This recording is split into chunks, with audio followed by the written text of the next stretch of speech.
आप क्या सोच रहे हैं? ये बड़ा अजीब सा प्रश्न है कि नहीं?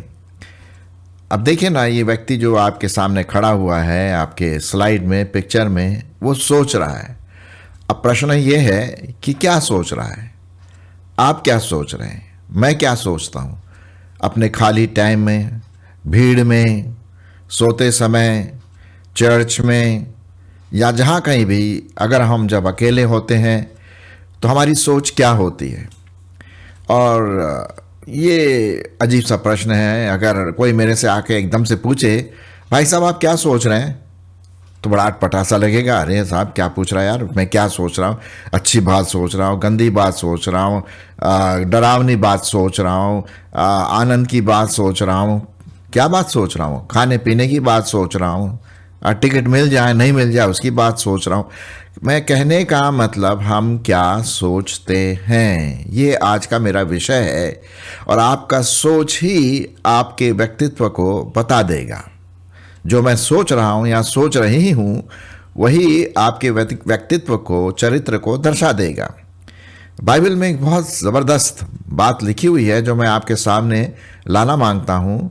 सुलेमान जो परमेश्वर का दास था, राजा था, परमेश्वर को बहुत भाता था, बुद्धिमान था, धनवान था, हर चीज़ उसके पास थी। लेकिन उसने एक बात कही जो पवित्र आत्मा के द्वारा उसके जीवन में आई और हम तक पहुंची, और वो है नीति वचन जो पाया जाता है। नीति वचन भजन संहिता के बाद, और उसका 23 अध्याय 7 पद। नीति वचन उसका 23 अध्याय 7 पद। वहाँ पर क्या लिखा है जरा सुनिए। बहुत इंटरेस्टिंग चीज़ लिखी है हमारे सोच के बारे में। क्योंकि जैसा वह अपने मन में विचार करता है वैसा ही वो आप है। क्योंकि जैसा वह अपने मन में विचार करता है वैसा ही वो आप है। वह तुझसे कहता है खा पी, परंतु उसका मन तुझसे लगा नहीं है। कहने का मतलब, हम जो भी बोलते हैं, सोचते हैं, क्या मन से वही बात बोलते हैं? कभी कभी क्या होता है कि कोई अगर हमसे पूछे, भाई साहब आप कैसे हैं, तो हम क्या बोलते हैं? बहुत अच्छे। लेकिन अंदर से हम जानते हैं कि मैं उतना अच्छा नहीं हूँ, कुछ समस्या है, परेशानी है। कहने का मतलब, मेरी सोच मेरा चरित्र को, मेरी डेस्टिनेशन को, मेरे गंतव्य स्थान को बताती है कि मैं कहाँ जा रहा हूँ, क्या मेरी सोच है और कैसे मैं सोचता हूँ। जैसा मैं सोचता हूँ वैसे ही मैं हूँ। मेरी सोच ही मेरी जिंदगी है।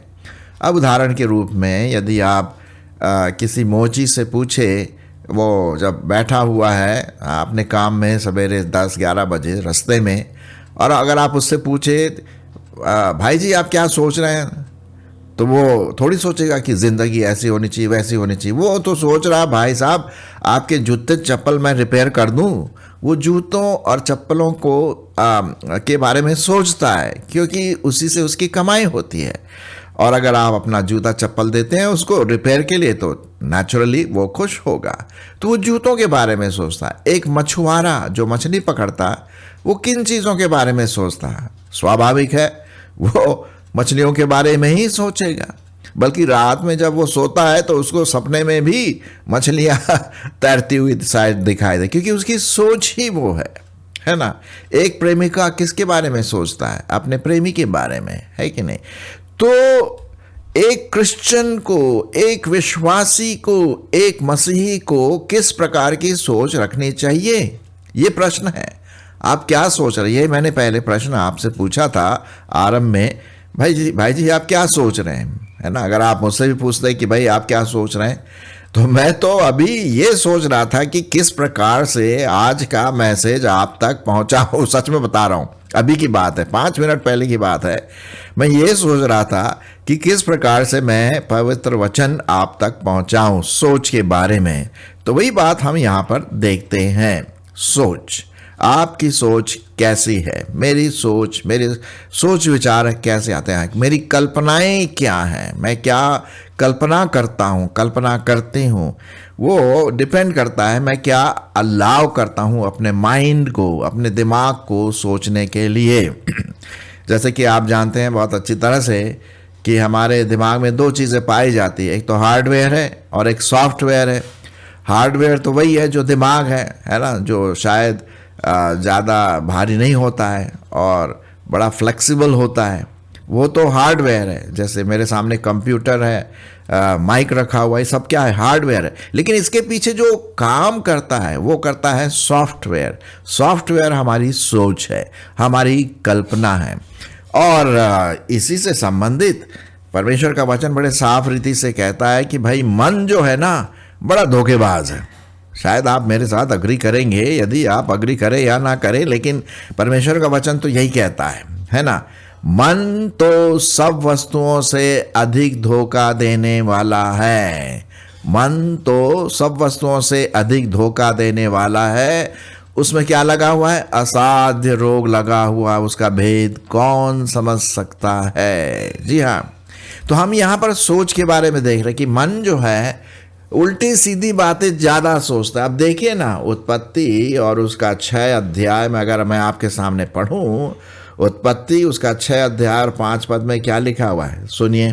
परमेश्वर का वचन बड़े साफ रीति से लिखा हुआ है। यहोवा ने देखा क्या देखा कि मनुष्यों की बुराई पृथ्वी पर बढ़ गई है और उसके मन के विचार में जो कुछ उत्पन्न होता है वह निरंतर बुरा ही उत्पन्न होता है। हमारे सोच की, हमारे मन की उपज ज़्यादातर स्वाभाविक रूप से बुरी होती है, नकारात्मक सोच होती है। अब उदाहरण के रूप में, भाई मुझे किसी ने नहीं बोला कि चोरी करो, किसी ने नहीं बोला कि झूठ बोलो, किसी ने मुझे सिखाया नहीं कि कैसे झूठ बोलते हैं। मैं अपने आप से झूठ बोलने लगा, अपने आप से चोरी, छोटी मोटी चीज़ें चोरी करते हैं ना, जैसे फल चोरी कर लिया इधर उधर से, बचपन में हम करते थे, है ना। झूठ बोलते थे, उल्टी सीधी बातें करते थे, गंदी बातें करते थे, गंदे जोक्स करते थे। क्यों? क्योंकि मेरे मन की उपज थी। हम क्या सोच रहे हैं, जो मैं सोच रहा हूँ बस वही मेरे चरित्र को दर्शाता है। तो विश्वासी भाइयों और बहनों, यदि आप प्रभु पर विश्वास करते हैं, विश्वासी हैं, तो यहाँ पर लिखा हुआ है कि हमारे मन के सोच के विचार को बदलना हो। कैसे बदलना है? चलिए, बाइबल में ही इसका समाधान है, पाया जाता है। रोमियो की पत्री उसका 12 अध्याय 1 और 2 पद।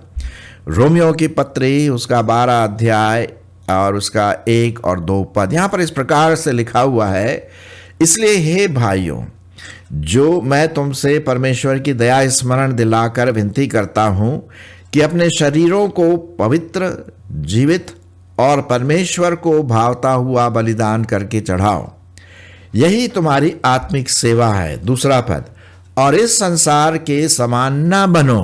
देखिए, हमें इस संसार के जो सोच विचार है उसको नहीं रखना है। इस संसार के समान ना बनो, परंतु तुम्हारे बुद्धि के नए हो जाने से तुम्हारा चाल चलन भी बदलता जाए। कहने का मतलब, मेरी सोच विचार जो है उसको भी बदलने की जरूरत है भाई, हैं।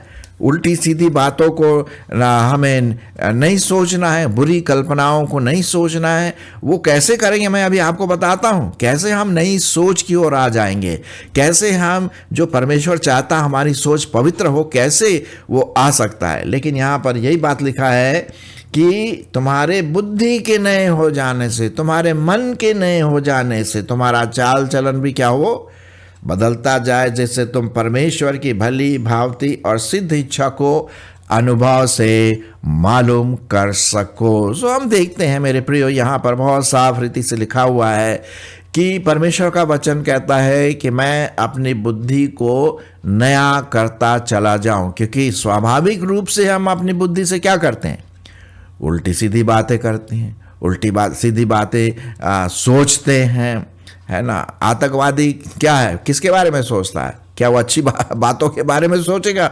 बिल्कुल भी नहीं। वो तो यही सोचेगा, यार कैसे प्लान बनाऊं, कहाँ किसको मारूं, कौन से बस में बम रखूं, यहाँ जाऊं वहाँ जाऊं, मतलब नष्ट करने की बात वो सोचेंगे, है ना, क्योंकि उनका मन ही वैसा है।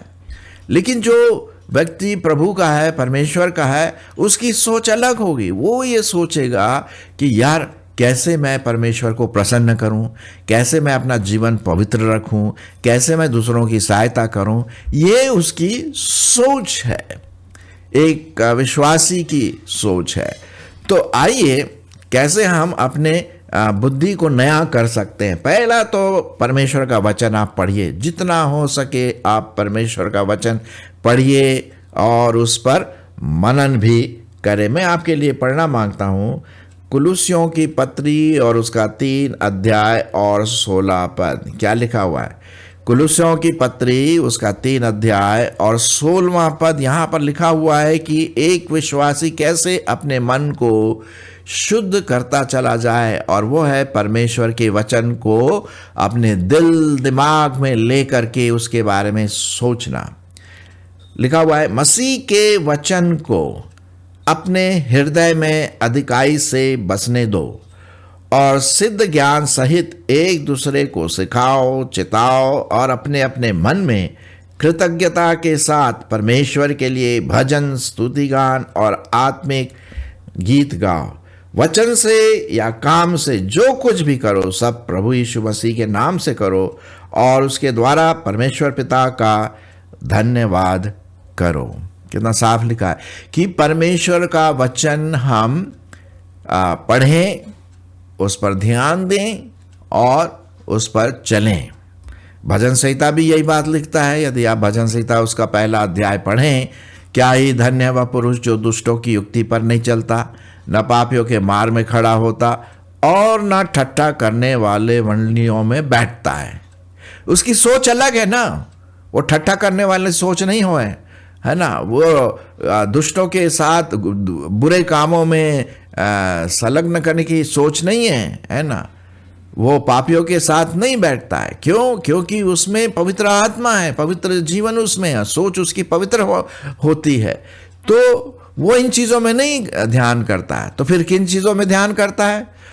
वह तो तेरी व्यवस्था पर रात दिन ध्यान करता रहता है और उसके अनुसार चलता है। वह उस वृक्ष के समान है जो बहती नाली के किनारे लगाया गया, जिसके पत्ते कभी मुरझाते नहीं, इसलिए जो कुछ भी वह पुरुष करे वो क्या होता है? सफल होता है। तो उसका मन, उसकी मानसिकता, उसका सोच वो है पवित्र आत्मा से परिपूर्ण होना और वचन से भर जाना। क्योंकि वचन कहाँ से आया? पवित्र आत्मा के श्वास के द्वारा आया। तो हम देखते हैं कि वचन पर जितना हम ध्यान देंगे, पढ़ेंगे, उस पर विचार करेंगे, हमारा सोच वैसा ही पवित्र होता जाएगा। अब जैसे कि आपने देखा होगा पुराने समय में, आपने देखा होगा, आजकल तो आप देख नहीं पाते होंगे उतनी चक्की, आटा की चक्की है ना, जहाँ आटा पिसता है या गेहूँ डालते हैं। हम तो भैया एक थैली ले जाते थे गेहूँ की और बोलते थे भैया इसका आटा बना दो। तो वो क्या करता था, ऊपर से वो डाल देता था गेहूँ और नीचे से आटा मिलता था। अगर हम गेहूँ डालेंगे तो गेहूँ का आटा मिलेगा, यदि हम हल्दी डालेंगे तो हल्दी का पाउडर मिलेगा, यदि हम चावल का डालेंगे तो चावल का आटा मिलेगा। कहने का मतलब जो आप अंदर डालेंगे वही आपको बाहर निकलेगा। तो आप अपने मन में क्या अंदर डालते हैं? परमेश्वर का वचन। तो भाई पवित्र आत्मा आपके जीवन में पवित्र आत्मा का फल लाएगा, यही तो लाएगा ना। अगर हम वचन पर ध्यान देंगे, हमारी सोच कैसी होगी? पवित्र आत्मा की सोच होगी। ये तो है। एक और जगह पर लिखा हुआ है कि इफिसियों उसका मेरे ख्याल में 5 अध्याय और 17 पद, शायद आप जानते भी होंगे। इफिसियों 5 एक्चुअली 18 पद, इफिसियों 5:18 में क्या लिखा हुआ है? दाखरस से मतवाले ना बनो, क्योंकि इससे क्या होता है? लुचपन होता है, परंतु पवित्र आत्मा से नियंत्रित होते जाओ। मेरा माइंड किससे नियंत्रित होना है? पवित्र आत्मा से नियंत्रित होना है। हाँ, ये तो बात है पक्की। और जब पवित्र आत्मा से नियंत्रित होता है तो फिर क्या होता है? पवित्र आत्मा के फल भी आते हैं, जो हम देखते हैं कि आपस में जब पवित्र आत्मा हमारे जीवन में आता है तो हम आपस में भजन, स्तुति गान, आत्मिक गीत गाया करेंगे और अपने अपने मन में प्रभु के सामने गाते और स्तुति करते रहेंगे। और पवित्र आत्मा का फल फिर हम देखते हैं गलतियों उसका 5 अध्याय और 22 पद। गलतियों उसका 5 अध्याय और उसका 22 पद। जब मेरी सोच, आपकी सोच जब आप वचन पर होती है, परमेश्वर पर ध्यान करता है, पवित्र आत्मा से नियंत्रित होता है तो क्या होता है, ये फल आते हैं। गलतियों 5:22 और 23, पर आत्मा का फल प्रेम, आनंद, शांति, धीरज, दया, भलाई, विश्वास, नम्रता, संयम है, और ऐसे ऐसे कामों के विरोध में कोई और दूसरी बात नहीं है। जब पवित्र आत्मा आपके जीवन में आता है तो वो फल लाता है। हाँ, इनपुट इक्वल्स आउटपुट, जो आप अंदर डालेंगे वही बाहर निकलेगा। पवित्र वचन अंदर डालेंगे, पवित्र आत्मा के फल आपको देंगे। एक और पद में आपके सामने रखना मांगता हूँ, वो पाया जाता है फिलिपियों उसका 4 अध्याय और 8 पद। फिलिपियों उसका 4 अध्याय और 8 पद। यहाँ पर सोच के बारे में है, हमारी सोच, हम क्या सोचते हैं, कैसे सोचते हैं, और एक विश्वासी को किस प्रकार की मानसिकता रखने की जरूरत है। चलिए मैं आपके लिए पहले पढ़ देता हूँ, यहाँ पर क्या लिखा हुआ है। इसलिए हे भाइयों, जो जो बातें सत्य हैं, जो जो बातें आदरणीय हैं, जो जो बातें उचित हैं, जो जो बातें पवित्र हैं, जो जो बातें सुहावनी हैं, जो जो बातें मनभावनी हैं, जो जो सद्गुण और प्रशंसा की बातें हैं, उन्हीं पर ध्यान दिया करो। वही सोच वाली बात आ गई यहाँ पर, उन्हीं पर ध्यान दिया करो, सोच वाली बात। जो बातें सत्य हैं, है ना, जो परमेश्वर के वचन के आधार पर है, ट्रुथ, सत्य है। झूठ वाली बातों पर हमें विश्वास नहीं करना है। झूठ कौन बुलवाता है? शैतान, वो तो झूठ का पिता है ना, आप तो जानते हैं, है ना। तो जो जो बातें सत्य हैं, जो जो बातें आदरणीय हैं, अच्छी हैं, आदर के योग्य है, लोगों को भाता है, परमेश्वर को भाता है, पवित्र आत्मा को भाता है, वो बातें हमारे मानसिकता में आनी चाहिए। जो जो बातें उचित हैं, उचित का मतलब जो ठीक है, बिल्कुल। कभी कभी हम क्या करते हैं, हम बहुत बोलते रहते हैं, और बोलने से क्या होता है, उल्टी सीधी बातें, गलत बातें भी निकल आती है ना। कभी आवेश में आकर के हम कुछ चीज़ें बोल देते हैं, जो गुस्से में आकर के बोल देते। भाई हमारी सोच क्या है? हमारी सोच पवित्र होनी चाहिए ना। हाँ, ये तो बात पक्की है। तो जो जो बातें उचित हैं, जो जो बातें पवित्र हैं, प्रभु यीशु मसीह ने कहा पवित्र बनो क्योंकि मैं पवित्र हूँ। तो ये बात तो साफ रीति से यहाँ पर लिखा हुआ है। पवित्रता की बातें, वचन की बातें, प्रभु की बातें, पवित्र आत्मा की बातें, है ना, वो मेरी सोच होनी चाहिए, वो मेरी मानसिकता होना चाहिए, तभी तो आत्मा का फल दिखाई देगा। और जो जो बातें सुहावनी हैं, जो बातें मन भावनी हैं, अच्छा है, जो जो सद्गुण और प्रशंसा की बातें हैं, उन्हीं पर ध्यान दिया करो। मेरे प्रियो, जो आप सुन रहे हैं, आशा है कि आपके लिए थोड़ा सा एक मसाला सवेरे या दोपहर जब भी आप सुन रहे हैं, है कि यार मेरी मानसिकता क्या है, मैं क्या सोचती हूँ। मैं कॉलेज जाता हूँ, कॉलेज जाती हूँ, काम मैं करता हूँ, ऑफिस में या कहीं दुकान में या बैंक में या कहीं भी मैं काम करता हूँ, घर में हूँ, खाना बना रहे हूँ या सफाई हो रही है, जो भी हो, मेरी सोच क्या है उस पर बट्टा लगेगा। आपकी सोच आपके चरित्र को दर्शाएगी, आपके व्यवहार को दर्शाएगी। ये तो बाइबल में लिखा हुआ है। हमारी मानसिकता परमेश्वर के वचन के आधार पर हो।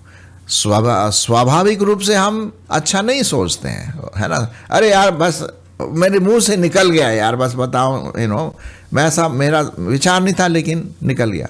सोच क्या है, आपकी जड़ क्या है, उसी के अनुसार हम आगे बढ़ें। और जैसा मैंने शुरुआत में आपके लिए पढ़ा था कि नीति वचन 23 और उसका 7 पद, कि जैसा मनुष्य सोचता है वैसा ही वो आप है।